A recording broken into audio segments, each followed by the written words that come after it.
Eli was 37 years old, made a steady $58,000 a year, maintaining the complex HVAC systems that kept the Atlantis Casino in Reno from becoming a sweltering metal box, and he was beginning to suspect his 8-year marriage was a carefully constructed lie. The feeling wasn't a sudden crash, but a slow, creeping dampness, like condensation forming on a refrigerant line in a humid mechanical room. It was a coldness he could feel in his own home, a place that was supposed to be his sanctuary. He stood on the casino's roof at 3:15 p.m. on a Saturday, the Nevada sun beating down on the vast expanse of white thermoplastic polyolefin roofing. Below him, the city of Reno shimmered in the heat, a collection of glass towers and sprawling suburbs nestled in the high desert valley. The air smelled of hot tar and the faint, sweet scent of exhaust from the industrial-grade chillers he was servicing. His hands, calloused and capable, moved with practiced efficiency, checking the pressure gauges on a 500-ton train unit. These machines were his domain.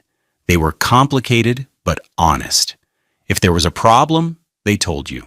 A high head pressure, a low suction line temperature, a tripped breaker. They didn't pretend everything was fine while quietly failing. He respected that. He wished people were as easy to read. His wife, Sade, had become a puzzle of contradicting signals. She would smile at him over a dinner he'd cooked in their modest 200-square-foot condo in the old Southwest District, but her eyes would be distant, looking past him as if he were just another part of the furniture. She accepted the flowers he brought home every Friday, a simple $15 bouquet from the grocery store, but would place them in a vase without comment, her touch on the petals almost dismissive. Eli earned his $58,000 with sweat and skill. It wasn't a fortune, especially not compared to the world Sade's family inhabited in their sprawling South Reno villas, but it was honest money. It paid the mortgage on the condo he'd bought for $180,000 before they were even married. It kept his 2014 Ford F-150 with 120,000 miles on the odometer running smoothly. It funded his small LLC, Elijah's Mechanical, which he used for side jobs, his collection of professional-grade tools, worth at least $15,000, were the primary assets of the business. It was a good life, a solid life. He believed in building things, in fixing what was broken, but lately he'd felt the gnawing dread that the foundation of his own home was cracked beyond repair, and he had no idea how to fix it. He didn't know it yet, but in less than an hour, the problem would finally give him a clear and devastating diagnostic reading. Have you ever felt that slow, sinking feeling that something is deeply wrong in your own home, but you just can't put your finger on it? It's a terrible kind of quiet, and we'd love to hear if you've ever navigated that kind of uncertainty. Let us know in the comments below. The facade of their domestic life was a masterpiece of routine. On paper, they were a normal, happy couple. Eli would wake at 5:30 a.m., the sky still a bruised purple over the Sierra Nevada mountains. He'd make coffee, a simple drip brew using $8 Maxwell House grounds, and pack his lunch in a well-worn igloo cooler. Sade would sleep until 8, cocooned in the Fed $200 Egyptian cotton sheets her mother, Beverly, had bought them as a housewarming gift 8 years ago. A gift, Eli now realized, that was more a statement than a kindness. He'd kiss her sleeping forehead before he left, her skin warm, her breathing even. He wondered what she dreamed about. He hoped, with a dwindling sort of faith, that sometimes she dreamed of him. Their evenings were a study in quiet contrast. Eli would come home around 4 p.m., the scent of industrial coolant clinging faintly to his Dickies work uniform. He'd strip off the $45 flame-retardant shirt and jeans in the laundry room, shower, and change into a comfortable pair of $30 cargo shorts and a faded University of Nevada t-shirt. Then he would start dinner. He loved to cook. It was another form of building something, of creating comfort from simple ingredients. Tonight it was chicken and sausage gumbo, a recipe his own mama, now 5 years gone, had taught him. The holy trinity of onions, bell peppers, and celery sizzled in a cast-iron pot that had been his grandmother's. The total cost of the meal was maybe $25. Sade would arrive home around 6:30 p.m. from her job as a marketing coordinator for a downtown law firm, a position that paid $65,000 a year, and which her mother had secured for her through a connection. She would walk in, a vision of corporate polish. Her deep brown skin was luminous, her hair perfectly styled in a silk press that cost $150 every 6 weeks. She'd drop her $2,400 Louis Vuitton handbag on the kitchen island and sigh. Long day, she'd say, every day. She'd pour herself a glass of the $40 Sauvignon Blanc her mother insisted they keep stocked, while Eli drank a $2 bottle of Coors Light. "Smells good, honey," she'd say, peering into the pot. The praise felt automatic, like a line from a script she'd long since memorized. They'd eat at the small dining table he'd bought for $400 from a local furniture store. He would ask about her day. She would give him vague answers about reports and meetings. He'd tell her about a tricky compressor change-out on the casino roof, about the intricate dance of valves and pressures, and he could see her eyes glaze over. He learned to stop talking about his work. Her world was glass-walled offices and catered lunches. His was roaring machinery and grease-stained knuckles. To her, it seemed, they were worlds that could never truly meet. The dollar-tagged details were everywhere, a constant silent testament to the gulf between them. His watch was an $89 Timex Expedition, reliable and unpretentious. Hers was a $3,500 Movado, a gift from her parents for her 30th birthday. He drove his paid-off truck. She drove a 2022 Lexus ES350, for which the $650 monthly payment was a recurring point of tension. "It's a professional image, Eli," she'd argued when they bought it. "I can't be pulling up to the firm in a 10-year-old Civic." The Civic had been his car, which he sold to help her with the down payment on the Lexus. He never mentioned that. Acts of service were his love language. He was beginning to realize she didn't speak it. After dinner, they'd watch television on the 65-inch Samsung TV he'd bought on a Black Friday sale for $700. She'd scroll through her phone, her thumb flicking across images of a life he couldn't provide.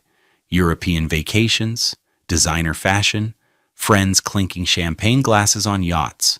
He would watch her face in the flickering light of the screen, a mask of placid longing, and feel a chasm opening between them on their very own sofa. The betrayal hadn't been a single event but a slow, methodical erosion of his spirit, orchestrated by his mother-in-law Beverly, with his wife Sade as a silent, willing accomplice. The outrage had accumulated over years, 1,000 small cuts that he'd tried to ignore, to explain away as misunderstandings. Now, in retrospect, they formed a clear and damning pattern. The first major incident had been a Christmas dinner 3 years ago at Beverly's house in South Reno. It was a 4,000-square-foot monument to beige luxury, with soaring ceilings and a kitchen that looked like a showroom, complete with a $15,000 Sub-Zero refrigerator. Eli had brought his signature dish, slow-smoked brisket. He'd spent 12 hours tending to it on his $800 Traeger grill, meticulously managing the temperature, basting it with his secret mop sauce. He was proud of it. He carried it into the house on a large platter, the rich, smoky aroma filling the air. Beverly, dressed in an elegant $900 St. John knit dress, looked at the brisket on her marble countertop as if it were a dead animal someone had dragged in from the street. "Oh, Eli," she'd said, her voice dripping with condescension. "You brought barbecue?" She turned to her other guests, a collection of doctors and lawyers. "Eli is so wonderfully rustic." Sade had been standing right there. She'd heard the casual cruelty, the dismissive wave of her mother's hand. She saw the flicker of hurt in Eli's eyes, and she said nothing. She just gave a tight little smile and busied herself arranging the $200 floral centerpiece. Her silence was a roar. It told him everything he needed to know. In the war between his dignity and her mother's approval, he would always lose. The attacks on his profession were constant and insidious. Beverly referred to him not as an HVAC technician, but as the air conditioning man, as if he were a day laborer she'd hired. At a family brunch, her brother, a cardiologist named Marcus, had asked Eli what he did. Before Eli could answer, Beverly chimed in. Eli works with his hands. He fixes things at one of the casinos. It's very important work for some people. The table went quiet. Sadie just took a delicate sip of her mimosa, her eyes fixed on her plate. Later in the car, Eli had tried to talk to her about it. Your mom was pretty out of line back there. Sade had sighed, that familiar, weary sound. Oh, Eli, don't be so sensitive. You know how she is. She doesn't mean anything by it. But he knew she did.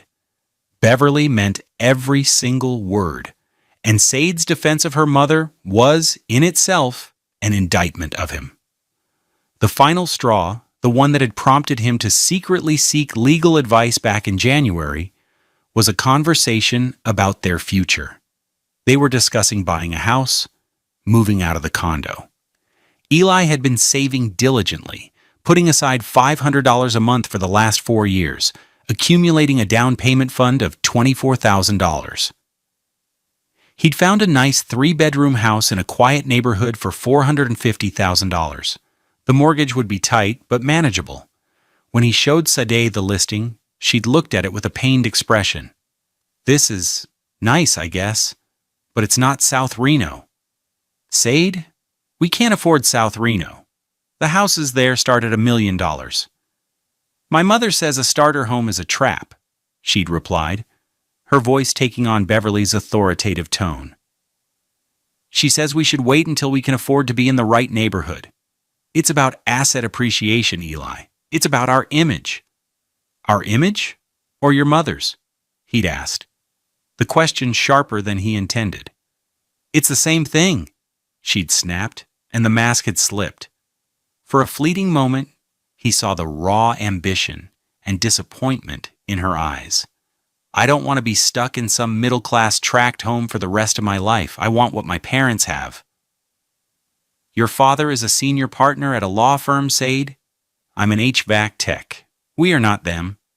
I know, she'd said, and the words were quiet, but they landed like a punch to the gut. I know. The conversation ended there. The next week, he'd found the website for Anya Sharma, a family law attorney in downtown Reno. He'd paid the $300 consultation fee in cash. He sat in her tidy office with its view of the Truckee River and laid out the facts of his marriage, the pre-owned condo, his LLC, the subtle and not-so-subtle humiliations. He felt foolish, like he was overreacting. Ms. Sharma had listened patiently. Mr. Johnson, she'd said, her voice kind but firm, instinct is a powerful thing. Let's hope you never need me. But if you do, you'll be prepared. He had left her office feeling a strange mixture of dread and relief. He had a plan, just in case. He had no idea how soon he would need to use it. Saturday, 4 p.m. The sun was beginning its slow descent, casting long shadows across the driveway of their condo. Eli was in the garage, a space that was entirely his own. The air smelled of sawdust and WD-40. He was meticulously cleaning and organizing his tools, a ritual he found calming. The metallic click of a socket wrench finding its place in a molded plastic case was a deeply satisfying sound.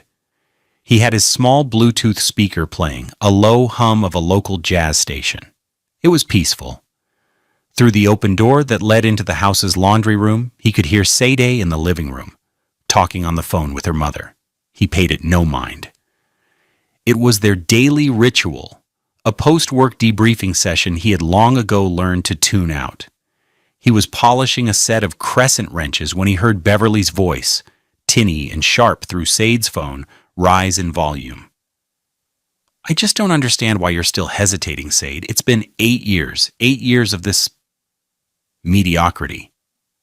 Eli froze, his hand hovering over a wrench. He assumed Sade had her phone on speaker. He took a half step towards the door, his heart starting a low, heavy drum beat against his ribs. "He's a good man, Mom." Sade's voice was faint, placating. It was the same tone she always used when feebly defending him, a defense so weak it was an insult in itself. "Good for what?" Beverly scoffed, and the sound was so clear, so venomous, that Eli realized Sade didn't have her on speaker. She must have forgotten to mute her phone while she did something else, her iPhone lying on the coffee table, broadcasting her mother's poison into the quiet of their home. "Good for fixing your sink? Sade, listen to me. You are 36 years old. You have a law firm job. You're beautiful. You come from a good family. You are wasting your prime years on a bottom-tier provider. He has hit his ceiling. That $58,000 a year isn't going to magically become $200,000. He is what he is." Eli stood motionless in the garage, the wrench cold in his hand. He felt like he was outside his own body, an invisible observer to the dissection of his own life. The jazz music from his speaker suddenly felt mocking. "What am I supposed to do?" Sade asked, her voice a whisper of frustration.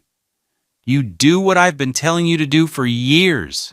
Beverly's voice was now a conspiratorial hiss, sharp and clear as if she were standing right next to him. "You start planning your exit. You talk to an attorney, a good one, not some strip mall parasite. I can give you a name. You need to understand the financials. Is his name on your car? Is your name on that little condo? You need to position yourself. Stop letting him think this is a forever plan. You are embarrassing our family, Sade. When people ask what your husband does and you have to say he's a maintenance man, it reflects on all of us." A wave of cold washed over Eli, so intense it felt like he'd been doused in ice water. A maintenance man. The casual, deliberate cruelty of it stole his breath. He was a skilled tradesman, a specialist in a complex field. He held certifications that took years to earn, but in their eyes, he was just the help. He heard a faint rustling sound from the living room. "I have to go, Mom. I think he's home." "Fine. But you think about what I said. Every day you stay is another day you're falling behind. I love you." "Love you too," Sade murmured. The call ended. Silence descended. The only sound was the thumping in Eli's ears. He looked up at the corner of his garage and saw the small black dome of the Ring security camera he'd installed 2 years ago after a string of neighborhood break-ins. The tiny blue light was on. It recorded on motion. He had walked into the garage 5 minutes ago. It had recorded everything, every single, soul-crushing word. A notification on his phone confirmed it. "Motion detected in your garage." He pulled out his phone, his thumb trembling slightly as he opened the app. There it was, a video file, time-stamped at 4:02 p.m. He didn't need to play it. He had heard the live performance. The recording was just the evidence. The honest, undeniable diagnostic reading of a catastrophic failure. The hours after the discovery were a masterclass in strategic restraint. Eli's first instinct was a hot surge of rage. He wanted to storm into the living room, to hold the phone up to Sade's face and watch her perfect composure shatter. He wanted to scream, to demand answers, to let 8 years of swallowed resentments pour out of him in a torrent of furious words. But then he thought of Ms. Anya Sharma's advice from that cold January morning. If the time ever comes, do not confront. Do not give them time to build a narrative. Act with precision. Gather your evidence and let it speak for you. His rage cooled, hardening into something dense and heavy like ice. He would be methodical. He would be calm. He would play dumb. He took a deep, steadying breath, the air still tasting of metal and oil. He put the wrench back in its designated slot, the click echoing in the sudden silence of the garage. He wiped his hands on a rag, walked through the laundry room, and entered the kitchen. Sade was standing at the counter, scrolling through her phone, the very picture of domestic innocence. She was wearing a pair of $120 Lululemon leggings and a soft cashmere sweater that probably cost 3 times that. She looked up as he entered, a bright, practiced smile instantly appearing on her face. "Hey, honey, I didn't hear you come in," she said, her voice smooth as silk.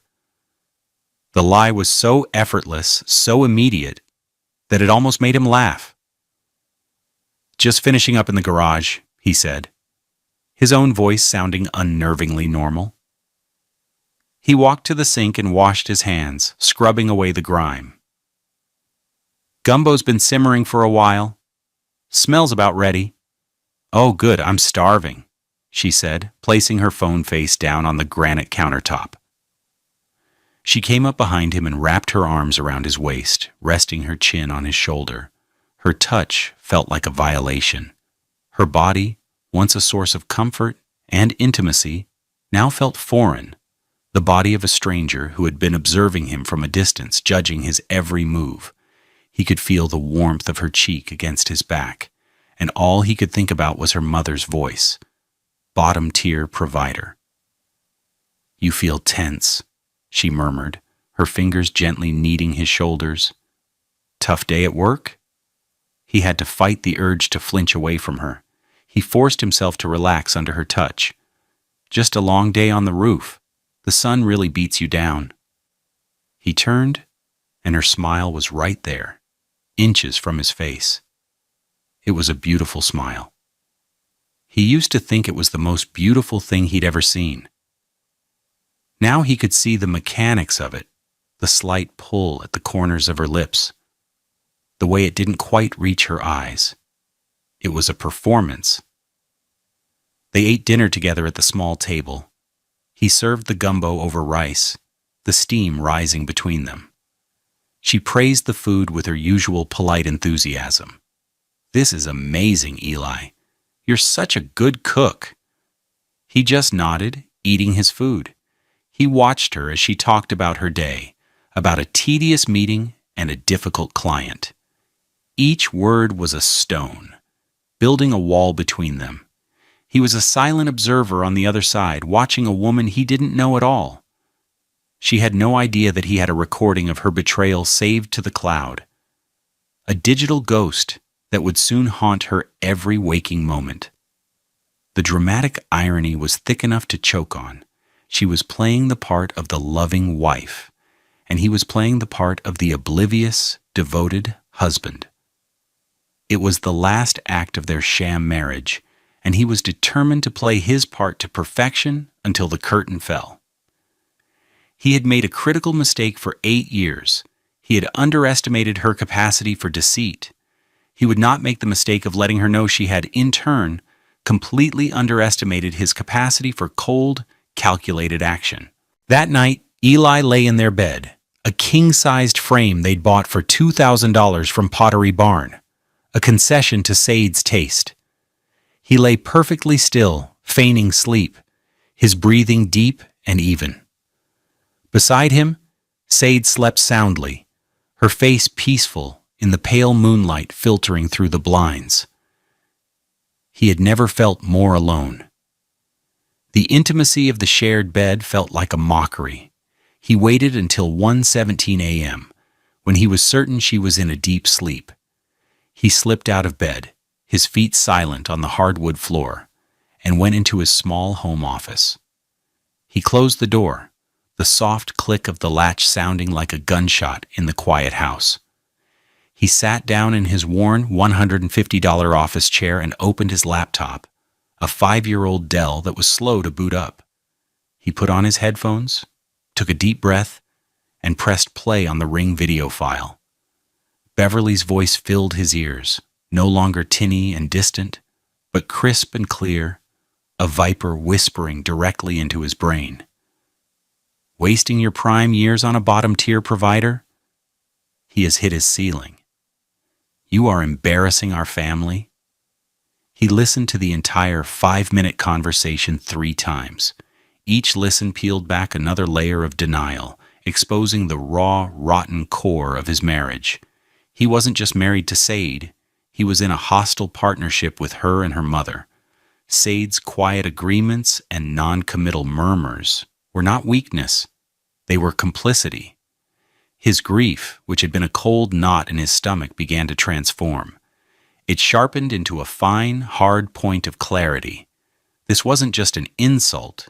It was a long-term strategic campaign to undermine him, to position Said for an exit. Beverly wasn't just a meddling mother-in-law. She was an architect of emotional and financial sabotage. And Said was her willing apprentice. He opened a new browser tab and logged into his email. He found the message from Anya Sharma from January, subject line, "Your consultation." He reread her summary of his assets. The condo, purchased pre-marriage, was his sole and separate property under Nevada law. The value had increased from $180,000 to nearly $350,000, and while some of that appreciation could be considered community property, his initial equity was protected. His business, Elijah's Mechanical LLC, and all its assets, the tools, the truck, the business bank account with a balance of $11,250, were also his, established before the wedding vows. Said had her salary, her Lexus, and a 401k with a respectable balance. They had one joint savings account with a meager $4,300 in it. They were not financially entangled in a way that would be difficult to unwind. Beverly's grand plan for Said to position herself was based on a fundamental misunderstanding of their financial reality. They thought he was simple. They were about to learn that simple did not mean stupid. He opened another tab and began the grim work of searching for the email addresses of Said's extended family. Her father, a man named Joseph, who was a partner at the same firm Said worked at, but who had always been civil, if distant, to Eli. Her uncle Marcus, the cardiologist, her aunts, her cousins. He found them through social media profiles, company websites, and old family newsletters saved on their shared drive. He compiled a list of 17 email addresses in a spreadsheet. Then he opened a blank email. He attached the audio file from the Ring camera, a simple .mp3 file. For the subject line, he wrote, "A conversation between Beverly and Said, Saturday at 4:02 p.m. He didn't need to add any commentary. He didn't need to explain his pain or his anger. The recording was the narrator, the prosecutor, and the judge. He stared at the draft, his finger hovering over the mouse. It was a declaration of war. He saved the draft. He would send it tomorrow. Sunday. A day of rest. It felt fitting. He would give them one last peaceful day before their perfectly curated world came crashing down. Finally, he drafted a short, precise email to Ms. Sharma. Subject, retainer and filing, Eli Johnson. Dear Ms. Sharma, I am ready to proceed. The incident we discussed has occurred, and I have irrefutable evidence. Please send over the retainer agreement for the $5,000 we discussed. I will wire the funds tomorrow morning. I would like to file for divorce on Monday morning. The evidence is attached.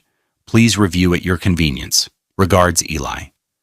He attached the same audio file and hit send. It was 3:48 a.m. The first step had been taken. There was no going back now. Sunday morning was surreal. Eli woke up at his usual time, the first gray light of dawn breaking over the mountains. He made coffee, the familiar ritual, a small anchor in the churning sea of his emotions. He felt a strange calm, the kind that comes after a storm has passed and you are left to survey the damage. The house was quiet. He went for a run along the Truckee River, the cool morning air a balm on his spirit. He watched the water flowing, relentless and steady, and felt a kinship with it. It just kept moving forward no matter what obstacles were in its path. He ran 5 miles, his body protesting but his mind clearing with every step. He was no longer a victim of circumstances. He was an agent of his own liberation. He returned to the condo at 8 a.m. Sadie was just waking up. "You went for a run?" she asked, stretching in the kitchen, her voice thick with sleep. "Yeah. Felt good to get out," he said, grabbing a bottle of water from the fridge. He was polite, distant, a subtle shift in the emotional climate that she seemed to notice. "Is everything okay?" she asked, a small frown creasing her brow. "Everything's fine," he said. "Just tired." They spent the morning in a state of carefully managed truce. He tinkered with the leaky faucet under the kitchen sink, a task he'd been putting off. She read a book on the patio. The silence between them was no longer comfortable. It was heavy with unspoken words. At 1 p.m., he sat down at his laptop in the office. He opened the draft email to her family. He took one last look at the list of 17 names: Joseph, Marcus, Aunt Carol, Cousin David. The people who had smiled at him at holiday gatherings. The people who had listened to Beverly's quiet campaign against him for years and had likely said nothing. They were all complicit in their own way. He took a deep breath and clicked send. The digital missile was launched. He closed the laptop and walked into the living room. He sat on the sofa, picked up a magazine, and waited. It took 23 minutes. Sade was on the patio, talking on the phone, presumably to her mother again. Her laughter drifted in through the open sliding glass door. Then, her phone emitted a sharp ding, a text message, then another and another. A rapid-fire succession of dings. Her laughter stopped. Her voice became a confused murmur. "Hold on, Mom. My phone is blowing up." Eli could hear the muffled sounds of her conversation through the glass. "What?" "No, that's crazy. Who sent you that?" A pause. "My dad? And Uncle Marcus?" Her voice was rising in pitch, a frantic edge creeping in. "An audio file? What are you talking about?" She burst back into the living room, her phone clutched in her hand, her face a mask of disbelief and dawning horror. Her luminous brown skin had gone pale. "Eli," she said, her voice trembling. "My whole family is texting me. Someone sent them an audio recording of me and my mom talking yesterday. They're saying horrible things." Eli looked up from his magazine, his expression perfectly neutral. He held her gaze. He didn't have to say a word. She saw it in his eyes. The calm, the finality. "You?" she whispered, the single word a breath of pure shock. "How could you? Where did you get that?" "The Ring camera in the garage," he said, his voice quiet and even. "It records on motion. I was in there when you were on the phone." The color drained completely from her face. She stared at him, her mouth opening and closing, but no sounds came out. The phone in her hand began to ring, the screen flashing "Dad." She ignored it. "You sent that to my father? To my entire family?" "Yes," he said. "Why?" The question was a wail of despair. Why would you do that to me? And that was the moment he knew, with absolute certainty, that he had done the right thing. Her question wasn't, "How could we fix this?" or "I'm so sorry." It was, "Why would you do this to me?" Her only concern was her own humiliation, the public dismantling of her carefully constructed image. There was no remorse for the years of betrayal, only fury at being exposed. "You and your mother have been doing this to me for 8 years, he said, his voice still quiet, but now laced with the cold steel of conviction. He stood up. "The difference is, I did it with the truth." He walked past her, grabbing his keys from the bowl by the door. "I'm going out for a while. I think you have some phone calls to make." He walked out the door, closing it softly behind him, leaving her alone in the wreckage of the life she had so carelessly taken for granted. The consequences cascaded with brutal efficiency. Eli drove to a Starbucks on South Virginia Street, ordered a large black coffee for $3.50, and sat in a corner booth watching the fallout unfold on his phone. He didn't have to wait long. Consequence number 1, the family implosion. The first text came from Said's father, Joseph, but it was addressed to Eli. It arrived at 1:47 p.m. Eli, I have no words. I just listened to the recording. I am ashamed and deeply sorry for what you have endured. I will be speaking with Beverly and Said. Please know that I never shared their view of you. You have always been a good man. I understand if you cannot forgive us, but I am truly sorry. Joseph. Eli felt a flicker of something, not pity, but a sad sort of respect for the man. Joseph was a product of his world, but he still had a moral compass. The messages that followed painted a picture of a family in chaos. A text from Said's cousin, a woman Eli had always liked. Eli, I'm so sorry. I can't believe what I just heard. Aunt Beverly is a monster, thinking of you. Then a furious text from Said's Uncle Marcus, the cardiologist. Said, what the hell is this? You let Mom fill your head with this garbage for years? You married him. I'm calling Dad. The family group chat, which Eli was still a part of, was a digital bloodbath. He watched the messages fly, a silent observer at his own vindication. Consequence number 2, the wrath of Beverly. At 2:15 p.m., his phone rang. It was Beverly. He let it go to voicemail. The message she left was a masterpiece of narcissistic rage. Eli, you pick up this phone right now. How dare you? How dare you try to humiliate me and my daughter? You are a pathetic, vindictive little man. You think this is a victory. You have just destroyed your life. You will get nothing. Do you hear me? Nothing. He saved the voicemail. It was just more evidence. Consequence number 3, the legal strike. At 9:01 a.m. on Monday morning, Eli received an email from Anya Sharma. Subject, filing confirmation. Eli, we have filed the petition for divorce this morning. A process server is en route to your wife's place of employment. He should be there within the hour. The retainer has been processed. I have listened to the audio you sent, as well as the voicemail from your mother-in-law. They are compelling. This will be straightforward. Stay the course. Anya.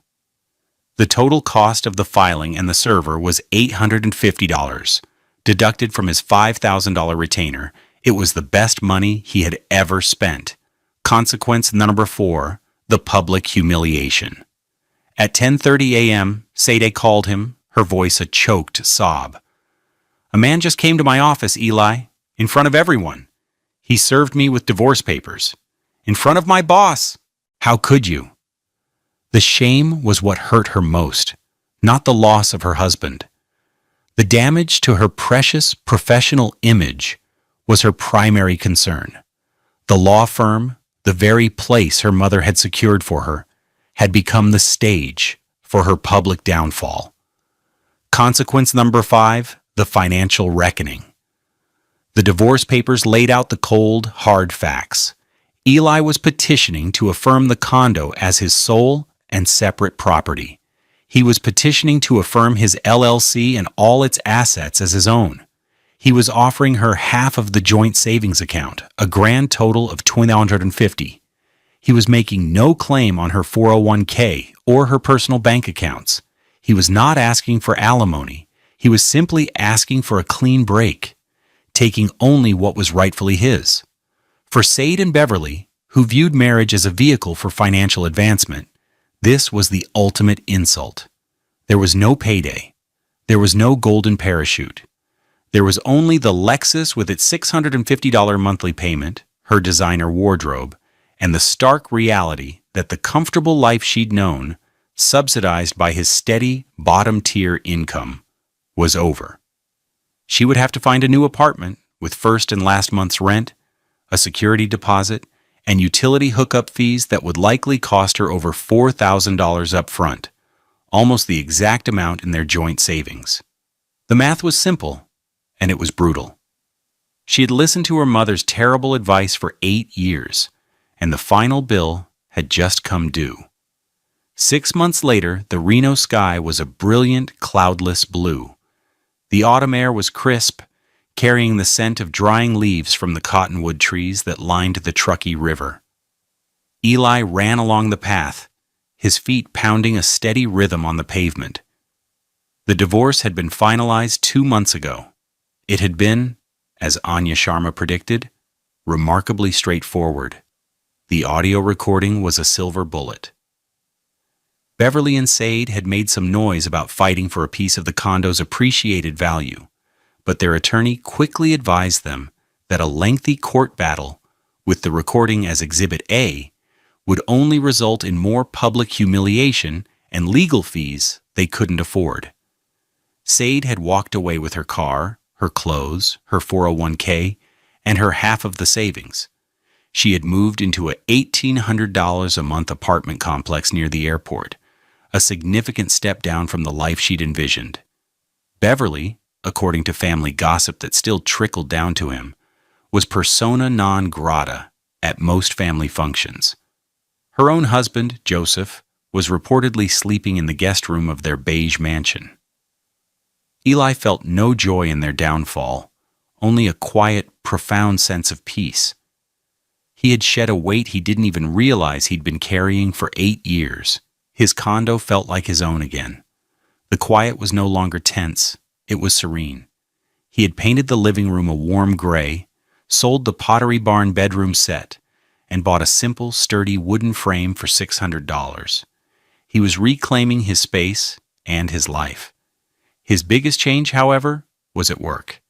He'd always been a respected technician, but now he channeled his energy into something more. He volunteered to mentor the new apprentices at the casino, young men and women just starting out in the trade. He found a deep satisfaction in teaching them, in passing on the skills his own mentors had given him. He taught them how to read schematics, how to braze a copper line without a leak, how to diagnose a faulty compressor, but he also taught them about the value of their work. Never let anyone tell you that working with your hands makes you less than, he told a young apprentice named Jamal last week, as they stood on the same casino roof where his old life had ended. We keep this entire city running. The lights, the air, the comfort. It all depends on people like us. That is a skill. That is a profession. Be proud of the calluses on your hands. They are a sign of competence. They are a sign of character. He finished his run and stood looking at the river, the sunlight warm on his face. He had learned the hardest lesson of his life, that true wealth has nothing to do with the price tag on your car or the square footage of your house. It's not about a salary figure or a job title. True wealth is self-respect. It's the quiet dignity of a job well done. It's the peace that comes from knowing your own value, even when others try to diminish it. It's the freedom to build a life on a foundation of truth, not on the shifting sands of someone else's approval. He had lost a wife, but he had found himself. And in the quiet solitude of a Sunday morning by the river, he knew with a certainty that settled deep in his bones that he had never been richer. We all face moments where our worth is challenged by others. The most important thing is to never let their definition of you become your own. What do you believe is the true measure of a person's wealth? Share your thoughts with our community in the comments. We read every single one, and your story might be the one someone else needs to hear today.